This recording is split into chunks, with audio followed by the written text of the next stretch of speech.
हम लोग एक ही चीज पर न जाने कितनी बार टैक्स भरते हैं। जैसे कि जब आप पैसा कमाते हैं तो इनकम टैक्स भरते हैं, उस इनकम से आप गाड़ी खरीदते हैं तो गाड़ी खरीदने पर जीएसटी देते हैं। जब गाड़ी खरीदते हैं तो रोड टैक्स भी सरकार आपसे वसूलती है, फिर रोड डेवलपमेंट सेस भी आपसे लेती है। अब आप मोटर इंश्योरेंस भी कराएंगे गाड़ी का तो उस पर भी जीएसटी लेती है, और उसके बाद आप जब पेट्रोल या डीजल भरवाएंगे उस पर भी सेस और वैट लेती है, और अंत में जब आप अपनी गाड़ी को सड़क पर चलाएंगे तो टोल टैक्स के नाम पर जनता से पैसा वसूलती है। इतने सारे टैक्सेशन ओवरलोड कर हम इस देश के आम आदमी का खून चूस रहे हैं। सर, इस देश में इन्फ्लेशन पर भी जीएसटी लग रहा है। वो कैसे लग रहा है? एक प्रोडक्ट जो 100 रुपए का बिकता था उस पर 18% जीएसटी हुआ करता था।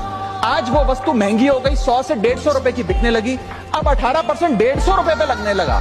यानी कि 50 रुपए की जो महंगाई है उस पर भी सरकार जीएसटी लेने लग गई है, which is GST on inflation. में जिन लोगों को अर्थशास्त्र के बारे में जानकारी नहीं है उनकी राय पे अगर बजट बनाएंगे तो इसी प्रकार के फ्लिप फ्लॉप देखने को मिलेंगे। क्या हमारे देश की वित्त मंत्री इन्फ्लेशन एडजस्टेड प्रॉफिट्स में विश्वास नहीं रखती?